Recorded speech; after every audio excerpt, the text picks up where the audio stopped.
தம்பி, நான் வந்து இன்ஸ்டாவில் போஸ்ட் போட்டிருந்தேன். யாருன்னே தெரியல, ஒரே பேட் கமெண்ட்ஸை பண்ண ஆரம்பிச்சிட்டாங்க. சரி நானும் இது சொல்ல விட்டுட்டேன். அதுக்கப்புறம் பார்த்தா ஃபுல்லாகவே பேட் கமெண்ட்ஸாக தான் வந்துட்டு இருந்துச்சு. எனக்கு என்ன பண்ணுறதுன்னு தெரியல, ஒரே அசிங்கமாக போச்சு. அதுக்கப்புறமா போஸ்ட் எல்லாமே டெலீட் பண்ணிட்டேன். இதுக்கு தான் சொல்கிறது, எப்போவுமே முன்ன பின்ன தெரியாதவங்க ரெக்வஸ்ட் கொடுத்து அக்செப்ட் பண்ணக்கூடாதுன்னு. சும்மா இன்ஸ்டா ஃபாலோவர்ஸ் நிறையா வேணும்னு சொல்லிட்டு வர ரெக்வஸ்ட் எல்லாத்தையும் அக்செப்ட் பண்ணிட்டு இருந்தா இப்படி தான். சோஷியல் மீடியாவில் எப்போவுமே கேர்ஃபுல்லாக இருக்கணும். வாட்ஸ்அப்பு, ஃபேஸ்புக்கு, இன்ஸ்டா எதுவாக இருந்தாலும் ப்ரைவசி அக்கௌண்ட்டில் வச்சுக்கோ.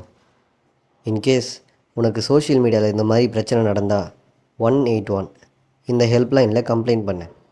நீ மட்டும் இல்லை, நிறையா கேர்ள்ஸு இதே தப்பு தான் பண்ணுறீங்க. சோஷியல் மீடியா யூஸ் பண்ண வேணான்னு சொல்ல கொஞ்சம் அவேர்னஸோடு இருங்க. ப்ரைவசி அண்ட் செக்யூரிட்டி எனேபிளாக இருக்கட்டும். சைபர் புல்லிங் அப்படின்னா ஆன்லைன் சோஷியல் மீடியாவில் நெகட்டிவ் கமெண்ட்ஸாக போட்டு மற்றவங்கள ஹர்ட் பண்ணுறது. ஆக்சுவலி சைபர் புல்லிங் வந்து ஒரு சீரியஸான பிரச்சனை. எல்லா கேர்ள்ஸுக்கும் மென்டல் ஸ்ட்ரெஸ்ஸை வந்து இது க்ரியேட் பண்ணி விட்டுறது. நியர்லி 10% கேர்ள்ஸுங்க சூசைட் அட்டன் பண்ணுறாங்க இதனாலேயே. Stop cyber pulling.